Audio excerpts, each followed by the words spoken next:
morning everyone. My name is Vaishnav and today I'm going to present on the topic of lens maker's formula. This is from the chapter of ray optics. So before diving in, let's recall some basics from light. So what is light? I'm sure you all may know, but let's just recall. Light is a form of energy which enables us to see things around. Light travels in a straight path. It is a property of light. Speed of light is 3 into 10 to the power 8. It is denoted as c. Light waves are the most common form of electromagnetic waves, and ray of light is the path of the light traveling from one point to the another. Now let's see the characteristics of light. So these are the characteristics, but in this chapter we will mainly be focusing on propagation, which is light travels in a straight line; reflection, which it bounces off the surface; refraction, where the light bends from one surface to another. So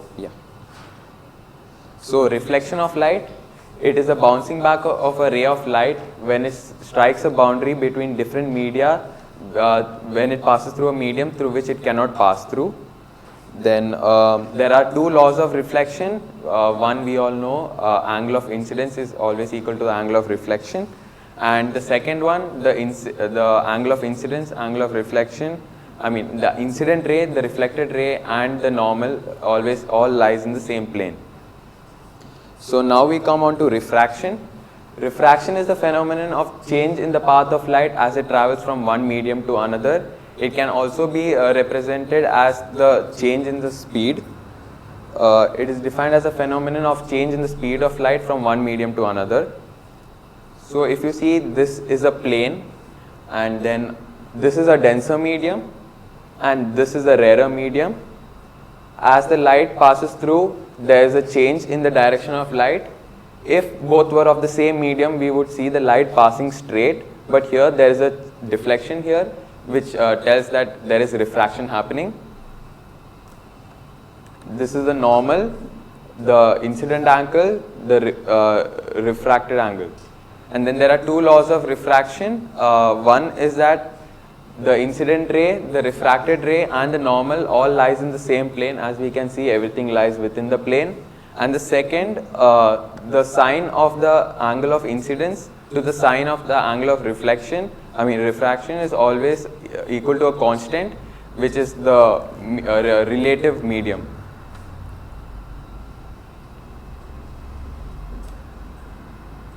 So before going into lens maker's formula, we need to know two formulas. One is the expression when light travels from a rarer to a denser medium in a convex or a concave. For both concave and convex, the formula is same. So it is mu1 by minus u plus mu2 by v equal to mu2 minus mu1, where mu1 is the medium of the first medium, which is the rarer medium. Mu2 is the denser medium. Here if you see, it's minus u. Minus here indicates the sign conventions about the direction, where it lies always on the left of the mirror. It doesn't give a negative length. Then if you see, the next formula we need to know is when light travels from a denser to a rarer medium, where it is mu2 by minus u by mu1 by v equal to mu1 minus mu2. So if you see, if you guys find it difficult to learn the formula, if you guys learn one formula, we just have to interchange between mu1 and mu2 for the second formula, and then same here, everywhere you just have to swap between mu1 and mu2 and you get the second formula. So let's go on to the lens maker's formula. So but here I'll do a derivation on the board, which will be easy for everyone. So this is the principal axis. This is pole 1, pole 2, and this is the optical center, which is denoted as Q here. And then so first we'll take a point O, which is placed at infinity. So we know when there is an object, the ray travels there are two rays which always passes through the center of curvature, and one hitting on the surface. So for this mirror, if you take, it is a convex surface. This is mu1, medium 1, which is rarer, and here it is mu2, which is a denser medium, and here again it comes back to mu1, which is the rarer medium. So now the light travels, and then from here, so before that we need to draw the center of curvature for this mirror, so which will be here, which we take as C1. So now to get the normal at this point, we need to draw a line from the center of curvature to the point of incidence. So let's draw that.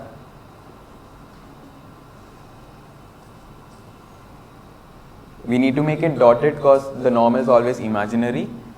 So now, since it's passing from a rarer to a denser medium, the refracted ray always bends towards the normal. So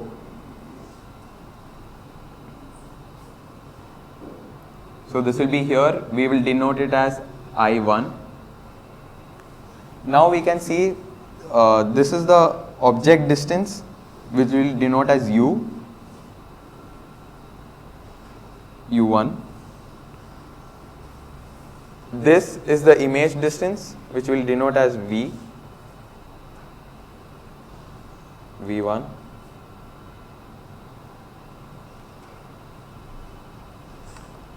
So now, as we saw in the previous slide, the formula when light travels from a rarer to a denser medium on a convex reflecting surface, minus of mu1 by U plus mu2 by V equal to mu2 minus mu1 by R. R is the radius of curvature, which we will take it as R1 for this refracting surface.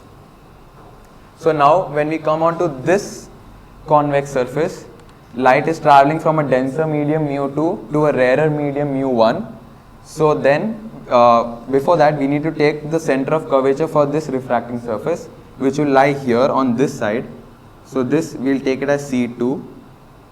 So now this is the incident point. So we need to draw the normal, which is again from the center of curvature to the point of incidence, like that. Yeah. So now light is traveling from a denser to a rarer medium. So then the refracted ray always bends away from the normal. So this will come here like this, which will denote it as I. So now this is V, which is the image distance.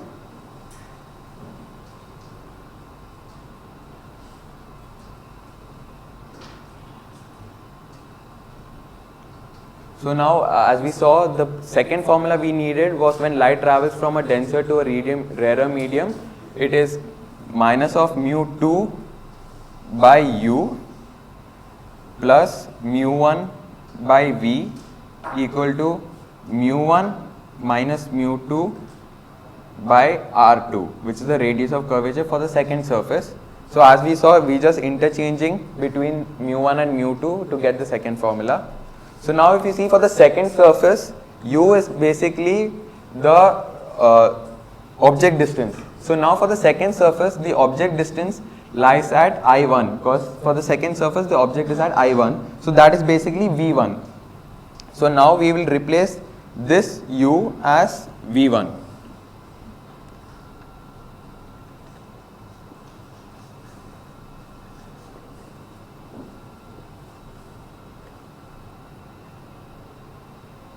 Now I'll just erase the board. I'll write on that side. So now this is the first equation, and this is the second equation. Now we have to add both the equations. So when we add, we see this is mu2 by V and this is negative of mu2 by V. So both here will get cancelled, and on adding,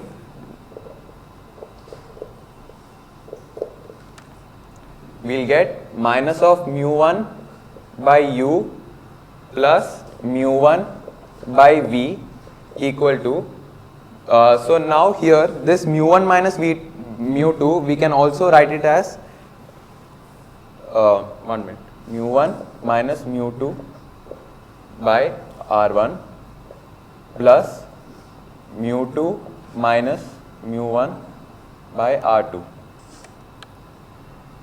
mu1 minus mu2 and mu2 minus mu. Yeah, so now this mu1 minus mu2, if we take a negative outside, it will be mu2 minus mu1 by r1. Negative when we take outside, it will become mu2 minus mu1 by r2. Now this mu2 minus mu1 we take common, so it will be mu2 minus mu1 into 1 by r1 minus 1 by r2. And here it will be minus of mu1 by u plus mu1 by v.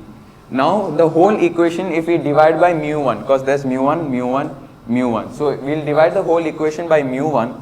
We will get minus of 1 by u plus 1 by v equal to mu2 by mu1 minus of 1 by 1 by r1 minus 1 by r2. Now this mu2 minus mu1 is basically the relative refractive index, which will denote it as mu.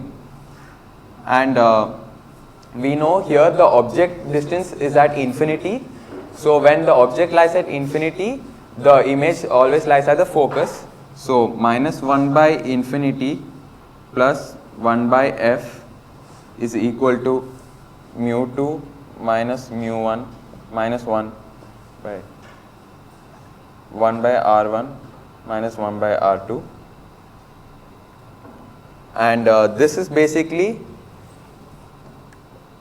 1 by f equal to mu minus 1, which is the relative refractive index, into 1 by r1 minus 1 by r2, and that is the lens maker's formula. We have it derived here. Then we will see some Then we have the applications of lens maker's formula. It is useful in designing eyeglass lenses. In the lens maker's formula, both the lenses needs to be thin. So only when the lenses are thin, the separation distance between the two lenses will become minimum. So in lens we can't. We need the lens distance to be small. Then manufacturing of camera lenses and determining the lens curvature. So this is a solved numerical. So the question says determine the focal length of the lens with refractive index is given as 2, radius of curvature is 30 centimeter and minus 45. So if you see in this formula, mu is given as 2, r1 is given as 30 and r2 is given as minus 45. So when we substitute the values here, we will get the value for the focal length. Yes, that's done. Thank you. So according to for lens maker formula, does the thickness of the lens matter? So if I were to take a thicker lens and if I were to take a thinner lens, would there be a change in the formula? Yeah, that's what I said. There won't be a change in the formula, but then the lens needs to be thin, because when the lenses are too thick, the separation distance of the lenses increases automatically. So only when the lenses are thin, the separation distance is small, and then we get every lens as very small. Thank you.